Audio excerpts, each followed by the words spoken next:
Hey everybody, welcome back to the Noel Casler podcast, coming to you from the beautiful Hudson Valley, 47 Martin, 0017. If you're a connoisseur, this is a good one.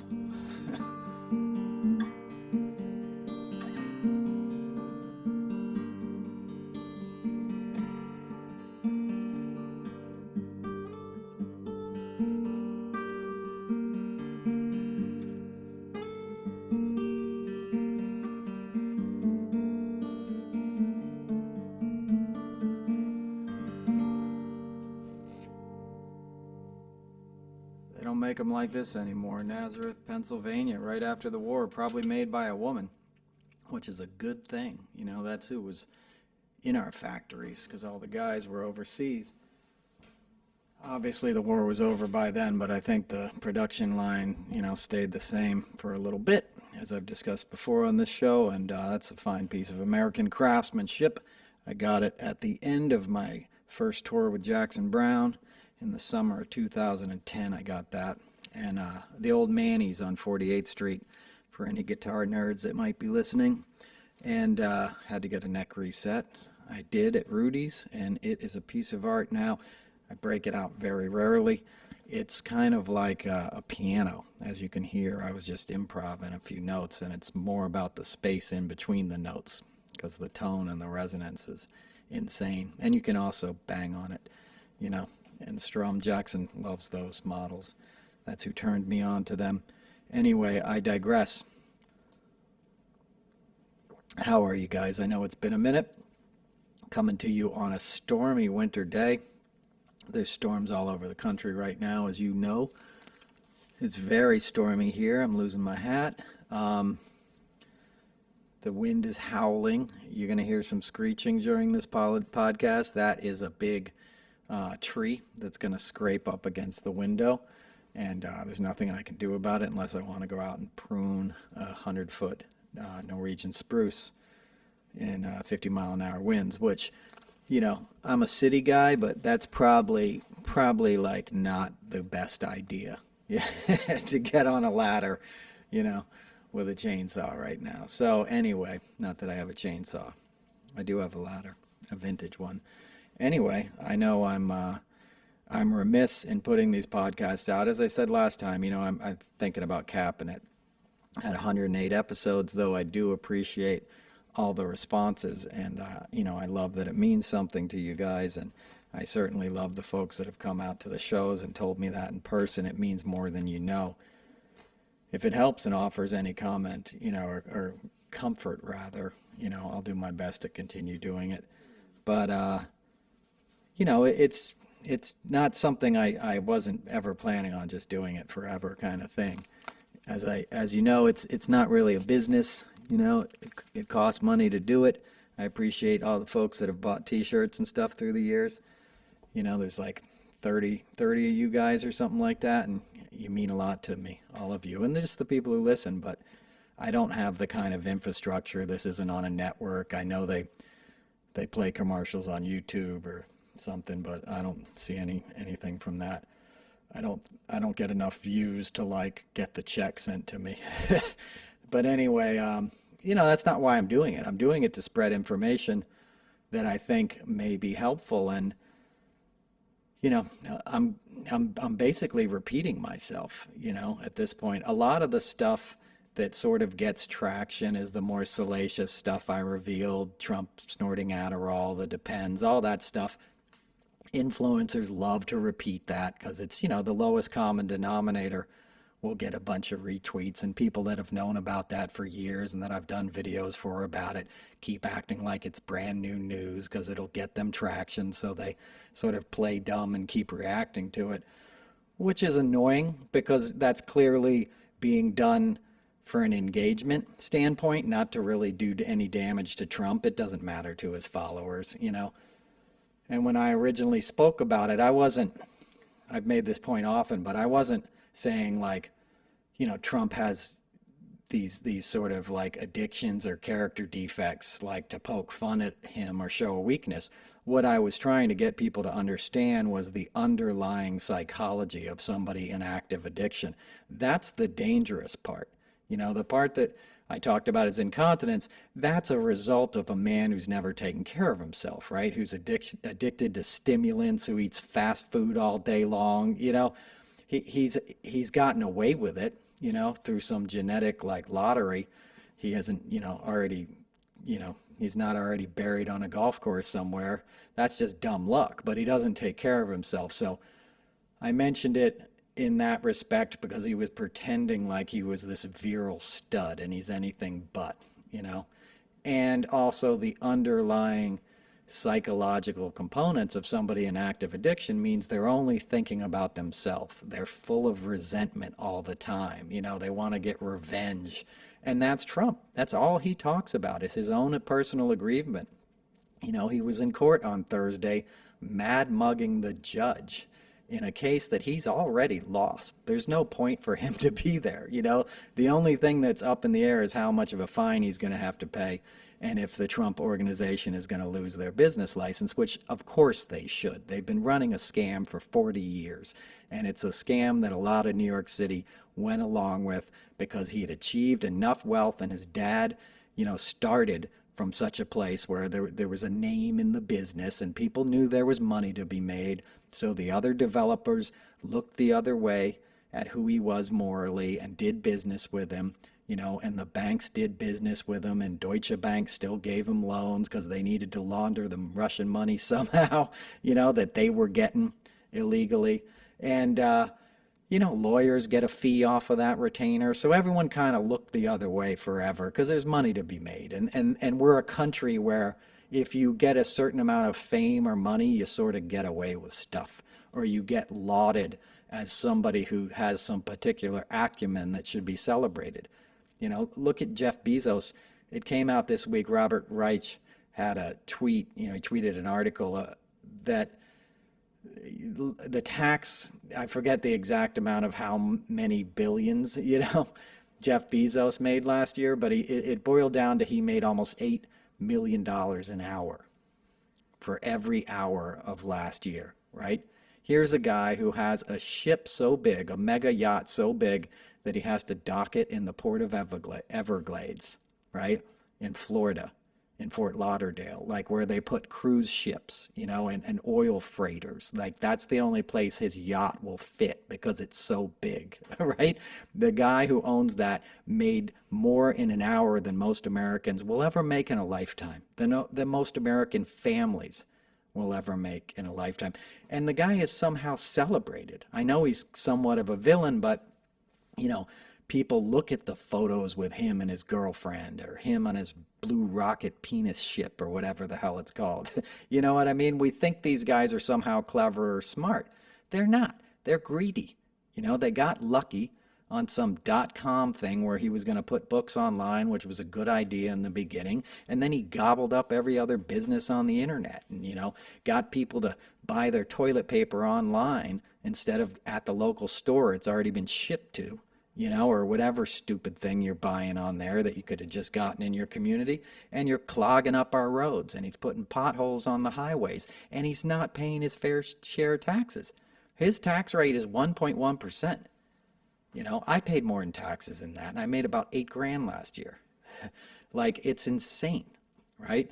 So we gotta think about what we celebrate, right? Accumulating wealth and not giving it away is something to be despised. It's not something to be celebrated. Greed is not good. Greed is destroying our planet. Greed is the reason there are storms all across the country this weekend, right? That's global warming. It's going to be 8 degrees here next weekend. It's not supposed to be 8 degrees in the Hudson Valley. Yeah, once every 100 years it happens a few times on a freakish thing. Now it happens on a regular basis, and the next day it'll be 60 degrees. Right? Because men are destroying the planet for profit, and they're keeping people in the dark, and people are sort of celebrating that wealth as if they're going to get a chance to be that wealthy, and that was Elon Musk's grift, and that was Trump's grift. What he was selling to people when he came on in the 80s was this idea of this gold-plated lifestyle. You could be a baller like me. Come to my casino. Come to Taj Mahal. Meanwhile, Taj Mahal was laundering money, for the mob. They paid a huge fine. FinCEN, well, not huge, 10 million bucks. They paid pennies on the dollar, if that. But and it took 20 years. But my point is, he was running the shittiest casinos in Atlantic City. They had the weakest payouts, and he was sending buses out into the, neighboring states, and the same states he seeks his voters in now: Ohio, Pennsylvania, Kentucky, places where dudes, didn't have the money to lose, especially in the 80s, because Reagan had already gone through and rusted up half the region, deregulating Wall Street and letting companies go offshore, going over to Asia to manufacture instead of doing it in the Lehigh Valley, right? So Trump would send buses out to these decimated areas, give you a free ride to Atlantic City. So these old ladies would get on there, they'd come to Atlantic City, they'd put their Social Security check into his slot machines, and then he'd send them back home broke, without so much as a free lunch. I wrote a piece about it this week. I don't even know what I called it. Loser, that's what I called it. It's on Substack.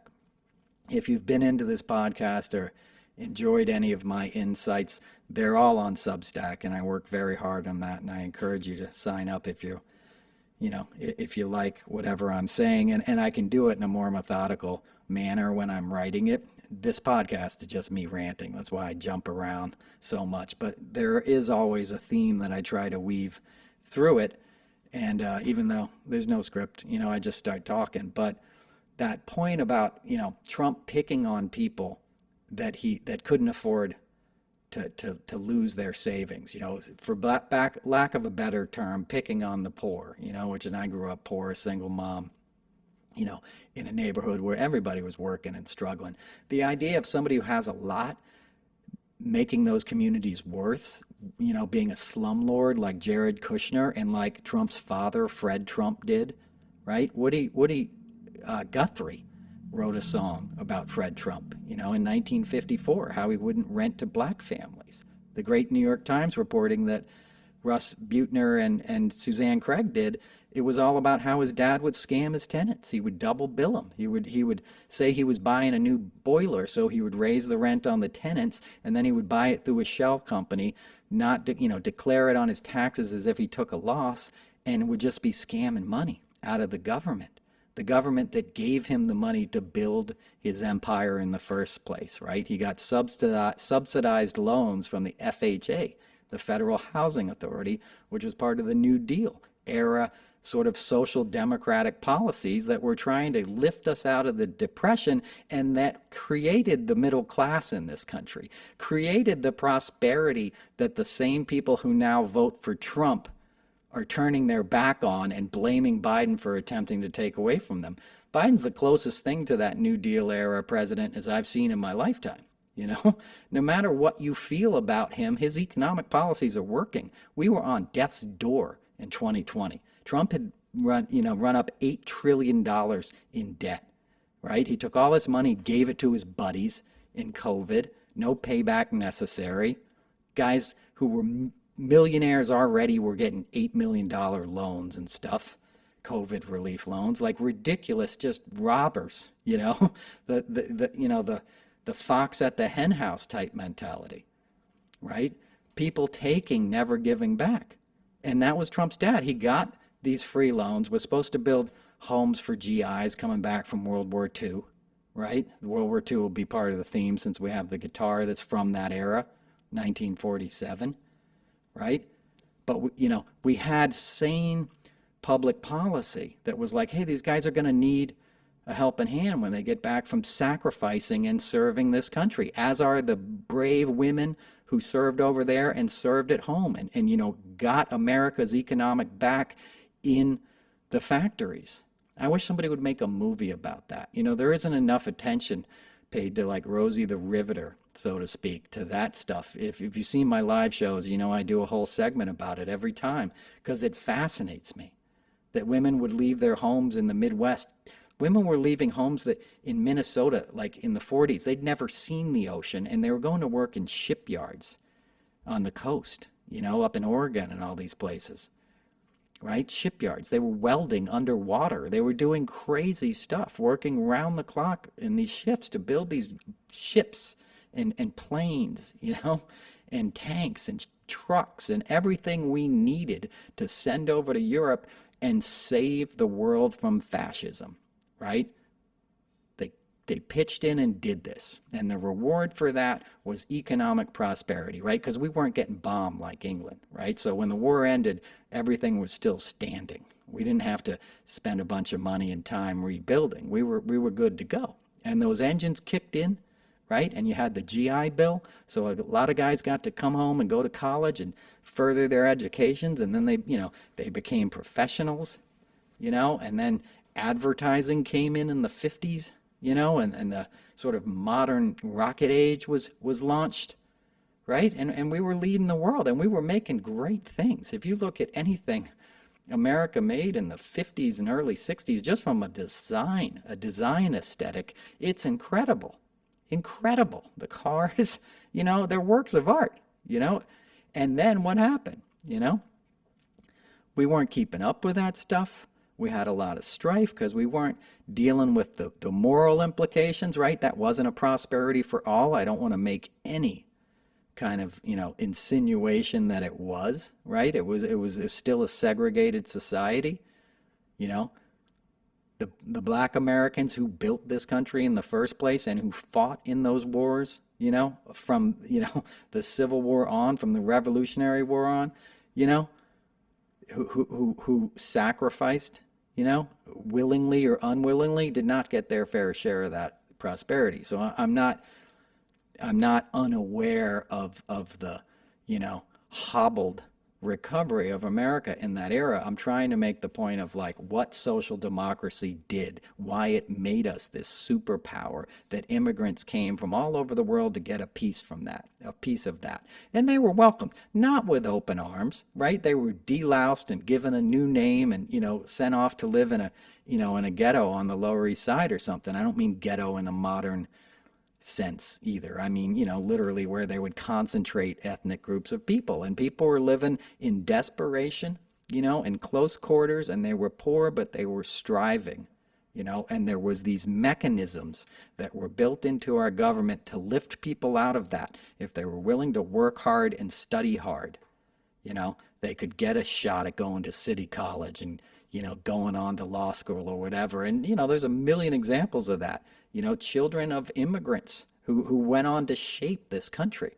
Our popular culture is shaped by that. Who do you think's writing all these songs that you sing? God Bless America and all, Irving Berlin, like these are all, people coming from somewhere else, staking a claim here, making it a better place with some sort of social contract that we're all in this together, that the government has your back, that there's some kind of safety net, because you need that. It's not a civilization without that, right? It's just a freaking, free-for-all. It's madness. And that's what people like Trump and the GOP want to turn us into again, And his dad, as I said, got these loans, then turned his back on paying back the government. He was part of the KKK. He did all these horrible things. And then he passed that sense of entitlement on to his son, right? His dumbass, Donald J. Trump son, right? Who was just dumb from the beginning, who got kicked out of school in Queens and had to go to, basically reform school upstate. The military school he went to, the academy, was where rich kids went, who couldn't get into a proper prep school because, who was going to take Trump? He was maladjusted from the beginning, right? An idiot. Paid other people to take his tests, transferred into Penn because somebody else took his tests. The dean there said he was the dumbest guy he'd ever seen. That was after Fordham, where he still hid his grades. Michael Cohen would threaten everybody during the 2016. He threatened Fordham and all these people to make his grades a secret. His military record at that school was lost because Trump paid for like a new gymnasium at that school and stuff to make sure they never really spoke about his time there. My point is he covered up his ineptitudes his whole life. And because he was from a wealthy family, and because he basically told people that he himself was this business genius, people, they took him at his word because they wanted some. You know, you see the same thing working on the internet now. Somebody will be like, we're the largest independent news network. This isn't news. You're just retweeting what other people are saying. You're taking somebody else's labor, repackaging it as your own and saying, follow me to stay up to date. It's a freaking scam. You know, now it's the attention economy. In the 80s, it was more of a, stick my hands in your pocket and take the money. Now you just get somebody to sign up and send you the money. It's the same kind of grift. It's flash and attention, and it's leading to a certain sort of dysfunction in our body politic and in who we are as a nation, right? People want to be, they don't want to work hard anymore. They want to be famous on the internet. They don't want to make art. They want to here I am, look at me. I know I'm on there. I don't care if you look at me. I'm happy that you do, but I'm 52 years old, almost 53. I'm not trying to be the next TikTok star, I could care less.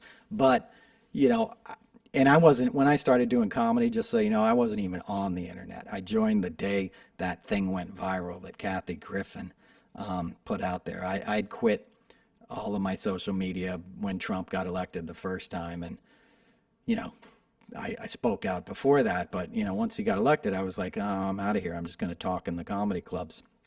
And then the thing went viral, and I thought it might help, and yada yada. Here we are today, but it's dangerous, and that's what I talked about on the last podcast. Don't put all your eggs in an internet basket, okay? Don't think that retweeting stuff on Twitter all the time is fighting back in the resistance. It's good if it helps a little bit. It's good if it makes you feel better and informed, but we're going to need something more, right? We're going to need to figure out something more this election cycle. Trump's about to win in Iowa. The polls that came out today, if you read the New York Times, he's ahead, which is surprising because it looked like Nikki Haley was surging. DeSantis is an idiot. But, he's ahead with the evangelicals, which is disgusting. People who consider themselves Christian are voting for a guy who is the most immoral person I've ever met. And I've met a lot of people. I worked in the entertainment industry. I know the Weinsteins. I know some sick motherfuckers. Okay? And the fact that evangelical Americans think his brand of governance is in accordance with the teachings of Jesus will boggle your mind. And what should terrify you is that people are willing to go along with it because they see it's successful. It's the same dynamic I'm talking about on the internet, right? Somebody gets successful saying or doing something, all of a sudden there's 10 imitators the next day because everybody wants some. It works the same way in politics, especially when you're manipulating people who don't know any better, right? When you're picking on people and playing on their emotions, so to speak. That's what Trump does, right? The same people that he was sending buses for to bring to Atlantic City to take their Social Security checks into his slot machines, he's hitting with texts and emails all day long now saying, pay for my legal defense, support my campaign. And he's not spending the money on either one. He's putting the money into his, into his pockets, right? He's spending the money at his clubs. He's doing events at his clubs and stuff to take this money, and keep it for himself. But people think they're helping him fight back against the evil liberals and all this kind of stuff, right? And that's very dangerous. That is a very dangerous dynamic because you see it being replicated by other Republican politicians, most notably men like DeSantis, who says he's going to shoot him dead, the first day. That was his response always on the debates when it comes to immigrants. To Governor Abbott, which is the main point of what I want to talk about today, because it's a story that just didn't get any traction, really, that it should have. But the beginning of last week, Governor Abbott sent his Texas National Guard down to the border at the Rio Grande, where the wall is in Texas, right? The immigrants have to come across the Rio Grande River. When they get across the river, they're in Texas, obviously, right? That had been the domain of the Border Patrol, right? And DHS and stuff. He sent his own private Texas National Guard down there. And what they did is there's a few access points, right? They blocked off those access points and they won't let Border Patrol or DHS people in the little one road it takes to get like through the wall and get to the river. Say if somebody's drowning in the river and you want to go patrol it and make sure people don't drown or lift them out of the barbed wire that he's put in the water to ensnare people. So last week they got a call on Friday, this is Sunday. On Friday, there was a call that a mother and two children were in the water, potentially drowning, in distress. And the authorities, the Border Patrol and stuff, went there to try and give aid, and they were stopped by the Texas National Guard, who just had their backs to the river and wouldn't let the other authorities in there to rescue these people, and they died. A mom and two kids, That is the policies of the governor of Texas. That is the thing he's going to brag about at his next campaign rally, that he's killing people. He's killing the people you don't like. And he's speaking to white, conservative, American, ignorant jerks, right? Who are living in a state that belonged to Mexico at one point, right? The best thing about Texas is the Latino and Mexicans that you meet there. You go to Texas, you eat Tex-Mex. There isn't really a Tex part of that. It's the Mex part that tastes good, right? The Texas, we got beef and stuff and barbecue, right? It's the flavor that came from Mexico that makes Texas interesting. And I'm not dissing on Texas culturally. I don't mean politically. I mean, a lot of my heroes are from Texas. Towns Van Zandt, Guy Clark, Willie Nelson, Larry McMurtry is still my favorite writer. I like what Texas is. But Texas, modern Texas, or the Texas people think of in American lore, was a lot of German immigrants, right? Those are a lot of the ranchers and stuff that first came to Texas, right? Immigrants themselves. Now those same people, or many of them, are supporting policies that are not only not letting Mexicans and people from South America and people from Africa and the Mideast and wherever that are fleeing famine and war and all kinds of horrible things, most of which we had a hand in creating with our foreign policy over the last, say, 100 years, right? So we got a stake in this too if you want to pan out, and look at the big picture. But many of those people are turning their backs, and not just turning their backs, they're okay with people suffering, with a mother and her children dying. That's beyond the pale. And they're doing that to impress Trump in many ways. People forgot when he was president, pretty early into his term, talking 2019, the border, was a big deal. He wasn't getting it built. It was pissing him off. So he floated the idea of building a moat next to the border wall and filling it with alligators. I'm not bullshitting you. You can look it up. He said it to an aide. He also wanted to paint it black, so if you touched the corrugated metal, it would burn you to the touch in the hot sun, right, in Arizona and Texas and places like that. He wanted to put spikes on top of it so somebody would get impaled if they climbed over it. And that sick stuff flew, right? People were like, oh, that's what our constituents want. Let's do it. They're imitating this. You know what I mean? They're imitating cruelty. Adam Sewer, right? Cruelty is the point. One of the big cliches of our era. But it's a very true statement.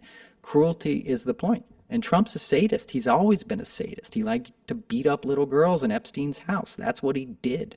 I know people who were working, escorts that spent time in Epstein's place. And they were like, no, you would not believe what those men did to girls and women in that place. Trump gets off on being cruel because he's a broken soul. He's a broken man. He has since childhood.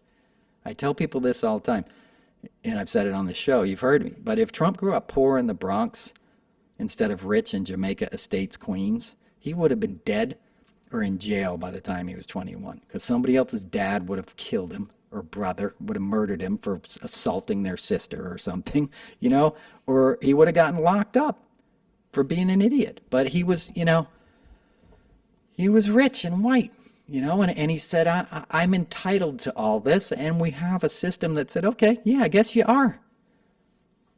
That is the core problem we're facing. And that doesn't go away when Trump goes away, when Trump finally gives into the cheeseburgers and that black heart stops beating and we all get to dance for a day or two. And I know that sounds harsh, and he's the only man in the world that I would say that about. But that guy is a bigger threat to humanity than anybody I've seen in my lifetime.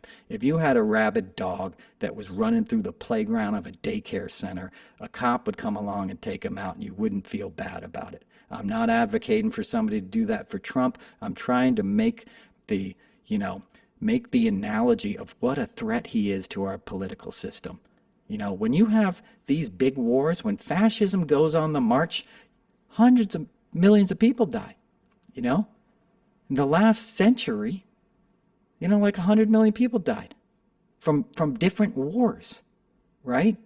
As a result of fascism. When you look at the numbers, Stalin or somebody in Russia, pogroms, Nazi Germany, World War I, Pol Pot,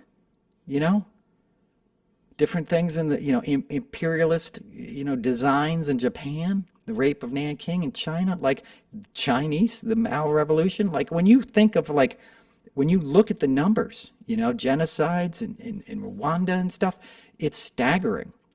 Malignancies in the human mind, when they metastasize into political movements and they manipulate people into thinking they're doing the right thing by demonizing the other, we're always in trouble. We're always in trouble.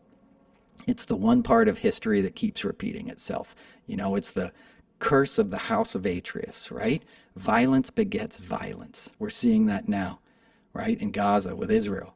And I've spoken out on the show. A lot of people are really misguided about the history of Israel and stuff.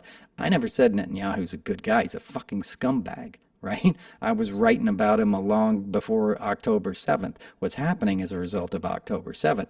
And obviously, it's an untenable situation any way you look at it. It's a human catastrophe that wasn't even existing in September.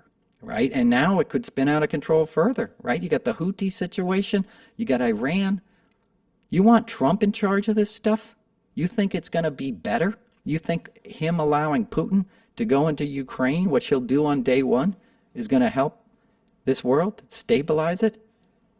Putin will kill Zelensky in the town square. Like he'll be lining people up against the walls, and murdering them. That's what Russians do. They're nasty when it comes to that, and the people don't have the will to overthrow him. They're not able to. He's one guy, one little mental midget, one little freak has been able to make them suffer for 30 years, essentially, right? President for 20-something, right? Just like ridiculous. One guy. And look what Trump's done to the world. Look what's happened. People don't want to hear that, or they don't want to think about the fact Trump is probably the most influential person in our lifetime. And I don't mean that in any positive way. I mean, think about how many times in a day his name is mentioned. How many times have I had to say his name on this podcast that I don't even want to do anymore because I'm sick of talking about him? You know what I mean? But I'm not going to also stick my head in the sand and just talk about sports or something. If that's your bag, that's fine. That's not who I am. The arts intersecting with politics are what has always motivated me, because it comes down to people. I was a kid who saw hope in the crowds. Not that I could be a rock star and move the crowds, though that had some attraction to me. It was that I saw people cared and were willing to say the things that it seemingly nobody else wanted to say, to people who were saying, yeah, that's a good idea. We shouldn't be in Vietnam. You know what I mean? We shouldn't be burning nuclear power plants, or building nuclear power plants. No nukes was my galvanizing political movement coming out of, I was born in 71, so Vietnam was winding down, and I've spoken about my family connections to that era. But my point is, Trump's influence on the zeitgeist of our life should piss everybody off, because we're going on 7 years of active Trumpism, so to speak. Maybe more, 2015, 8 years, right? And then if he wins, God forbid, and I know I said he'd win again. I don't want him to win. I just want us to really wake up and make sure that does not happen. I don't want to see us get manipulated by forces that are going to allow some people to like not vote for Biden because you're pissed at him on a policy. You think that policy is going to be better under Trump? Because those are your choices, basically a binary choice between good and evil. And whatever you might think about Biden, you should just look at who they are as people, right? Trump lives in Mar-a-Lago, right? In a private, massive club, that belonged to Merriweather Post, right? American royalty, essentially. She built a castle for herself in Palm Beach. Trump considers himself royalty above you. That's where he lives. That's his vacation spot. Biden lives in Delaware, okay? He lives in a beach community that you could go to and afford, right? It's not fancy. It's basically the Jersey Shore without all the greasy people, I love Jersey. That's just a little joke going back to Guido days in my 80s. But you know what I'm saying? It's Delaware. It's not like he's flying off to Biarritz, however you say it, the south of France or something, right? He's going to Delaware, where he went every night after getting elected to the Senate in 1973 and having the kind of thing befall him that would break most men, His wife and daughter killed in a car crash. His young son's hospitalized, right? Newly elected senator, does his business for the country, gets on an Amtrak train every night, just like every other Joe Schmo middle management commuter, goes home and takes care of his family. That's an American, right? That's the kind of man you want to vote for. That's what the Republican Party once said they stood for. He's everything aesthetically that a fiscal conservative should be. He's pro-cop. He's from freaking Scranton. You know what I mean? He's from a working class area. He didn't grow up with a silver spoon in his mouth. He didn't go to a prep military school because he was too much of a mess up, for public education, right? He earned what he has, and they're trying to demonize him, like his son. Yeah, his son's an addict, and he stood by him. And he's sober, and they're dragging him through the coals. Trump's got a coked out son every night doing a podcast with fucking, more gacked out than anyone I've ever seen. And I partaked, I have experience with that kind of stuff. You know what I mean? I also have experience with sobriety, It's a hard thing. I've been involved 18 years every day with my recovery. I couldn't imagine early recovery, like Hunter's in, having to go before Congress, having to participate in this clown show stuff, having your name mentioned every night on Fox News, and not just mentioned, paraded, laughed at by some sniveling frat boy like Jesse Waters, or some greedy bastard like Sean Hannity. Sean Hannity owns like 700 properties, okay? He's an extremely wealthy man. He knows Trump's a fucking lunatic. All these guys do, They're destroying or attempting to destroy a guy who served this country his whole life. Whatever you might feel about his politics, if you had to drop your kids off at somebody's house for the weekend, would you choose the Bidens or would you choose the Trumps? Right? Would you be like, I'm just going to leave my kids with Donald down at Mar-a-Lago for the weekend. I'm sure they'll be fine, Or would you leave them with, Joe and Jill Biden and their 12 grandkids so they'd ride bikes on the boardwalk and eat vanilla ice cream? You know what I mean? You got to think about the humanistic kind of stuff. Just think of who these men are. Yeah, Biden's old. He talks like not great. It's not because he's dumb. It's not because he's got dementia or anything. It's because he's older.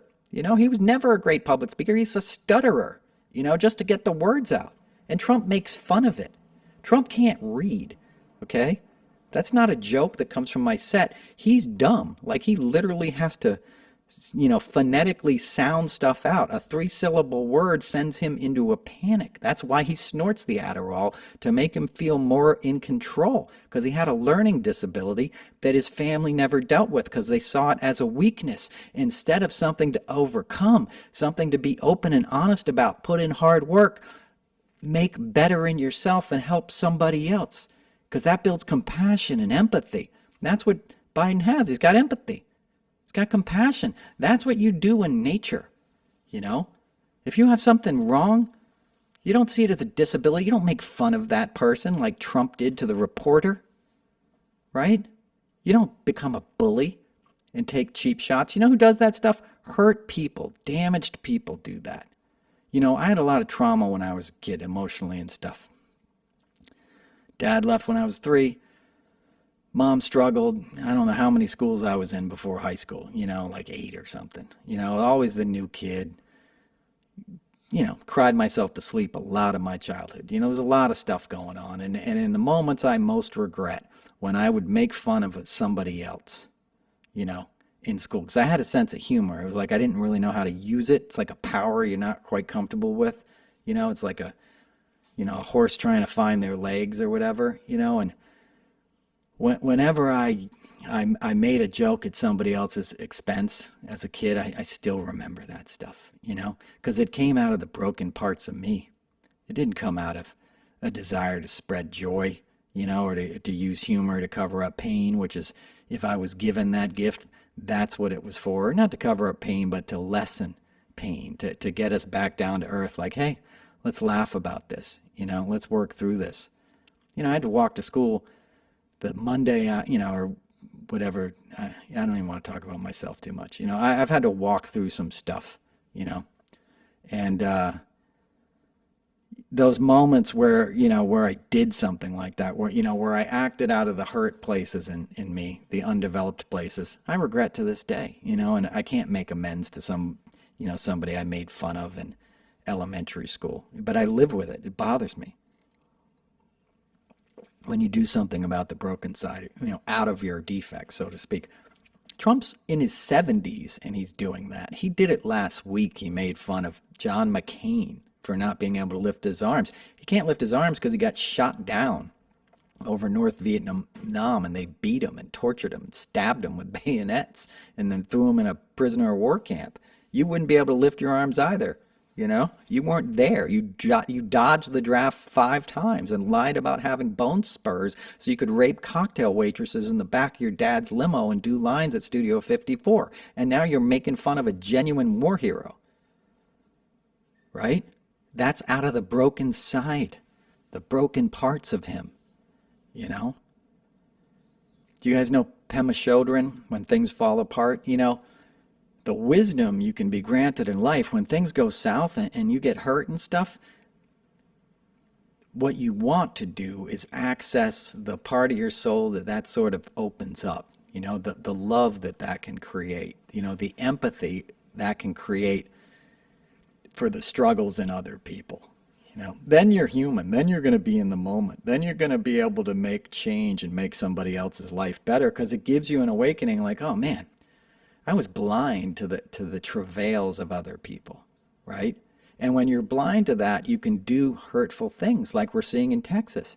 You know, Governor Abbott makes those orders, right? But members of the Texas National Guard, who probably consider themselves good Christians, who probably have families at home, a lot of them probably have last names that aren't that far away, you know, in derivation from the migrants that they're turning their backs on and not listening to the cries as they fall under the water of the Rio Grande, you know, a river that's treacherous on a good day to get across, right? Can you imagine doing that? Right? But that's what happens when you act out of the hurt and broken parts of yourself, and when it becomes institutionalized, when somebody in authority says you're a hero for doing that, you're doing the right thing, I'm going to put this uniform on you and call you a patriot for murdering somebody else, or for being complicit in such a lack of humanity that they lose their life. Right? When that stuff, you know, when the Nazis, you know, when they come up with these fancy uniforms and everyone thinks, oh, this is a really good idea, you know, let's go after the Jews, you know, they're the reason we're in trouble. And what do we see now? Anti-Semitism is up 370% or something. I see it all the time. I turned off all my comments because there's so much of it. I happen to not be Jewish. I'd be proud to be Jewish, you know. American Jews are getting attacked from both sides now, right? Because it becomes okay. And when you dehumanize yourself like that, when you allow yourself to be manipulated, bad things happen. When you react out of the broken parts of yourself.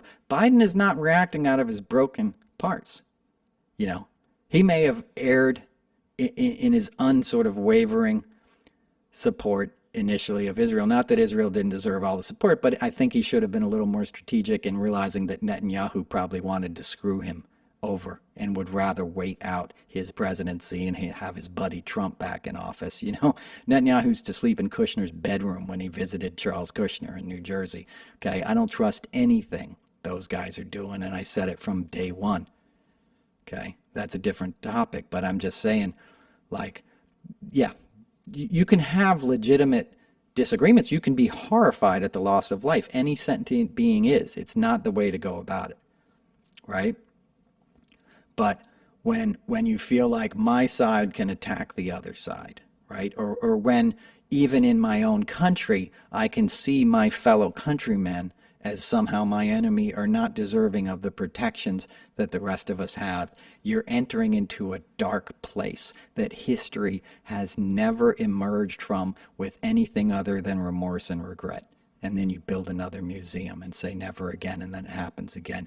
When you have somebody like a Donald Trump willing to do it purely for his own gain, not even pretending like it's going to be for the good of the country. It's just like, re-elect me so I can punish my enemies. I am your retribution.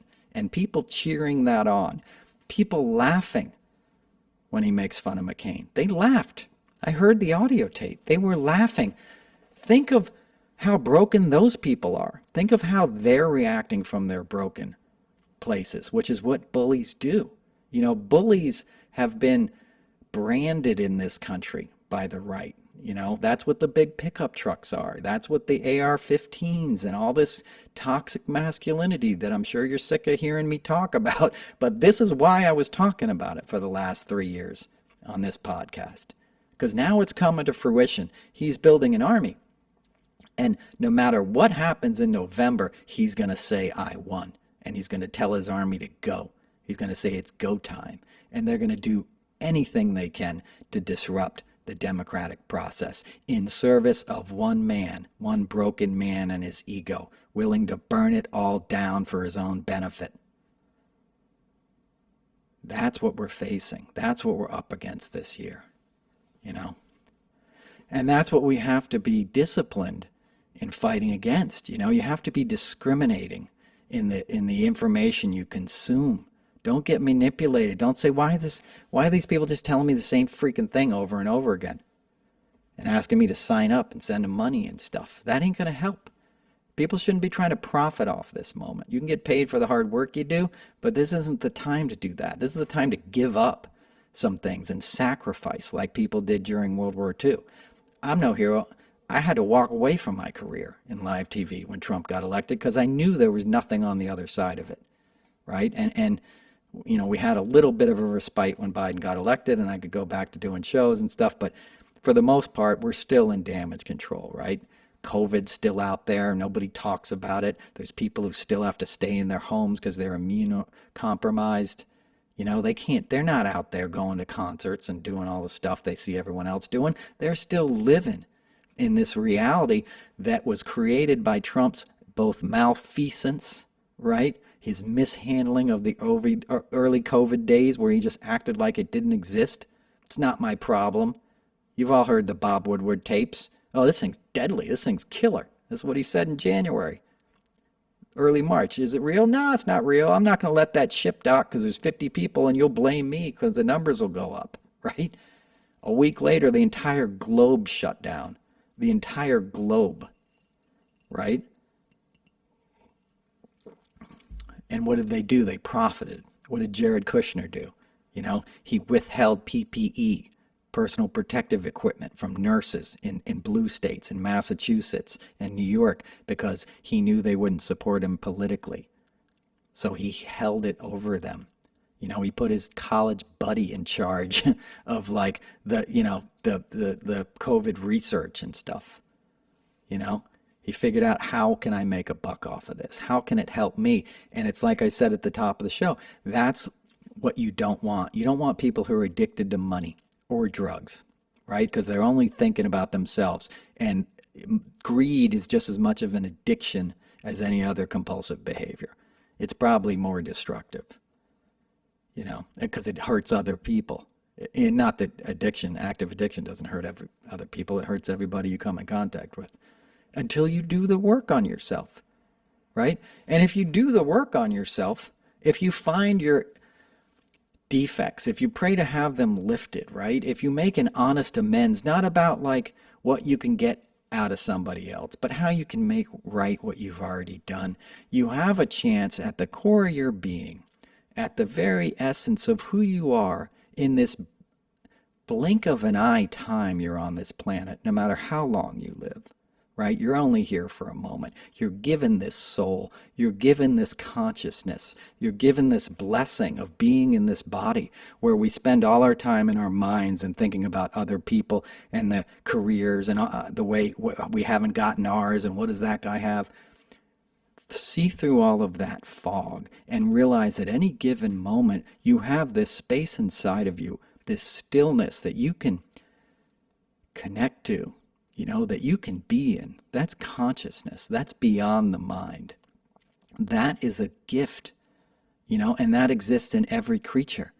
The same thing is in a little lizard and a little bug and a bird and a bee, and a lot of those other creatures and animals, they have an advantage over us because they're always in the moment, They're always thankful to be here.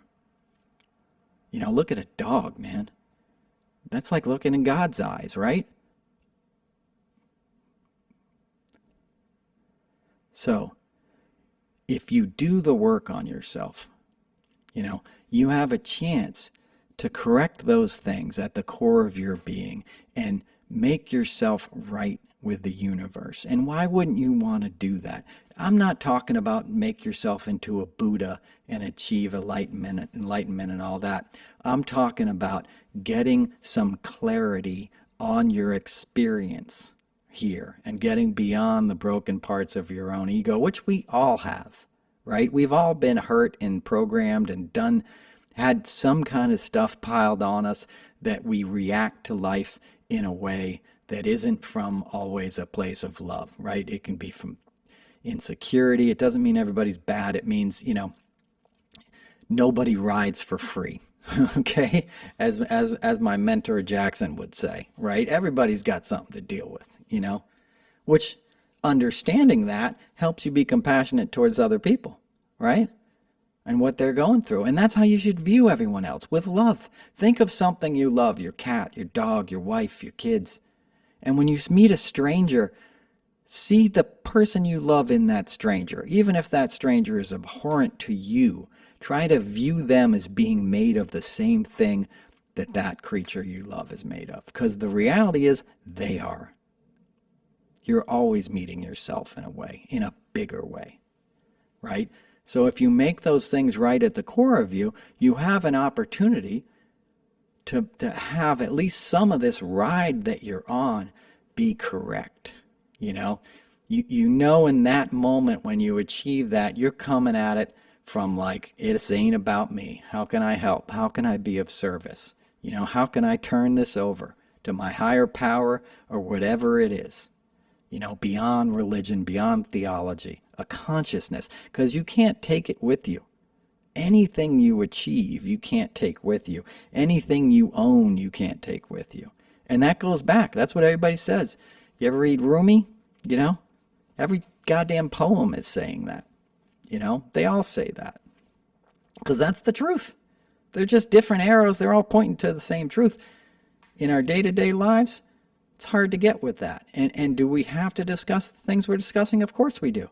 When you watch football later today, you got to be aware of, like, how come every commercial's for a truck and a car, and every game I'm watching has some crazy-ass weather that never happened before? Climate change. They're related. You're not making that connection when you're watching the game because you want to be entertained, right? Bread and circuses, right? You got to see your role in that. You got to see your role in the world and take action. I'm not saying go live on a mountainside, but do the work. You can do it anywhere. You can access it at any time. Quiet your mind and trust God. That's a simple way to put it. And God can be whatever you want to be. I've had all kinds of higher powers. Gord Downey, singer for Tragically Hip, was mine at one point. Very effective one after he passed. But find a guru. They're out there. They'll appear when you're looking for them. And I don't mean some bearded thing, though. I've done all that kind of stuff. Amma is a big influence on me.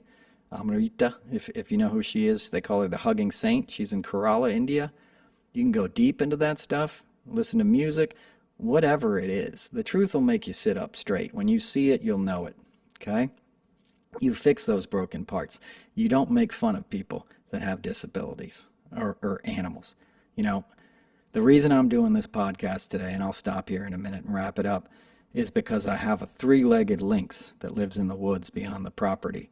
And I hadn't seen him in about a year, and I saw the other lynx that lives out there last weekend, bobcat. It's probably the proper nomenclature. I call him lynx, it's sexier.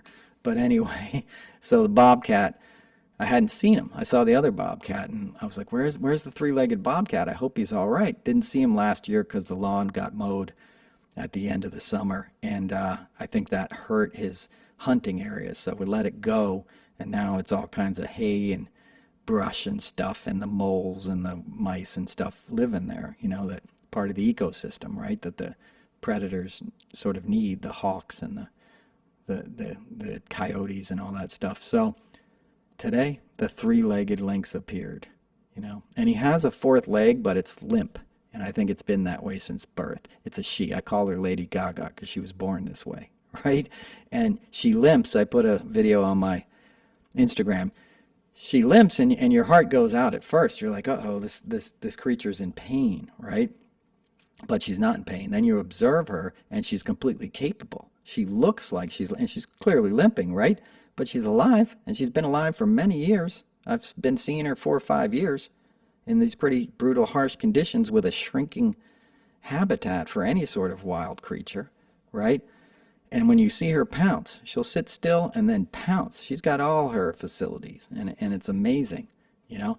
But you think of that, you know, you think of how nature on its own doesn't look on that as a defect. That, I guarantee you, that lynx is not feeling sorry for herself. She's not seeing herself as others, you know, as less than. I don't think the other lynx are picking on her.